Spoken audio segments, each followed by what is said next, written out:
Et la première question est posée par M. Sylvain Waserman. Merci, Monsieur le Président. Ma question s'adresse au secrétaire d'État auprès du ministre de l'Europe et des Affaires étrangères.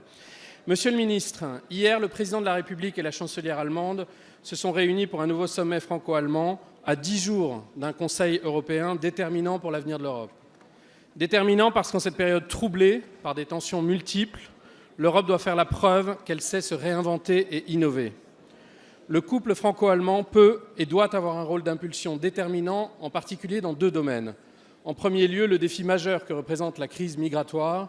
Il n'existe pas un seul jour sans que l'actualité ne résonne comme un cri d'alarme, un signal d'alarme face à ce défi auquel il nous faut trouver une réponse résolument européenne.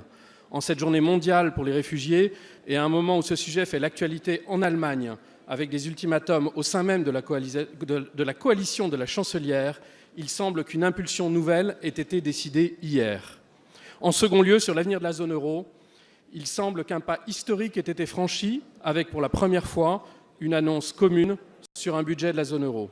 Par conséquent, Monsieur le Ministre, pouvez-vous nous faire part des avancées concrètes décidées hier? Se prolongeront-elles lors du Conseil européen du 28 juin prochain?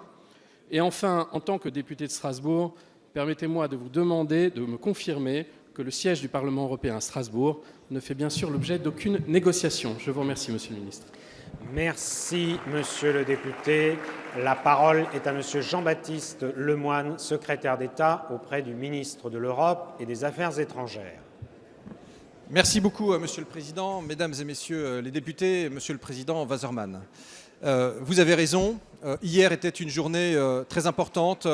Peut-être que l'histoire jugera qu'elle fut effectivement historique, parce que des bases très solides ont été posées par le Président de la République, par la chancelière, en vue du mini-sommet que la Commission va convoquer pour le week-end prochain, et en vue du Conseil européen du 28 et 29 juin.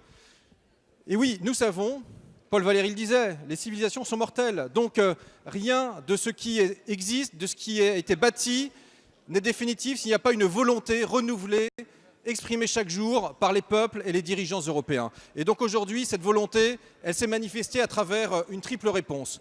Sur les migrations, il est très clair qu'il y a le souhait de travailler toujours plus avec les pays d'origine et de transit pour mieux prévenir les mouvements. Il y a l'idée de mieux protéger nos frontières avec Frontex qui va être porté à 10 000 hommes, une véritable police aux frontières qui permettra de faire respecter la loi, le droit, puisque l'Europe est un continent du droit. Et puis, tout simplement, la mise en place aussi d'un système de solidarité.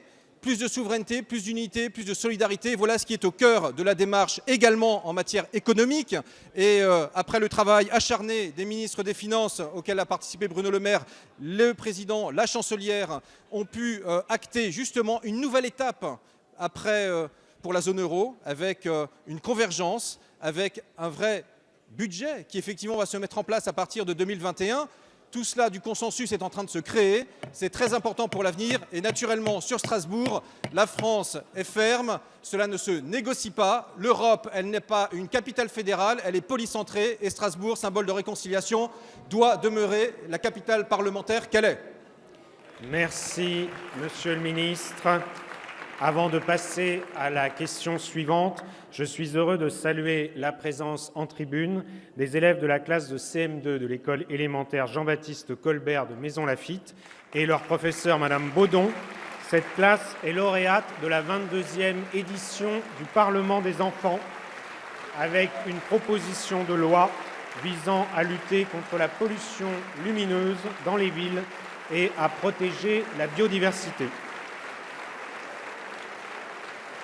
Merci à vous de les avoir accueillis chaleureusement et de les avoir ainsi félicités.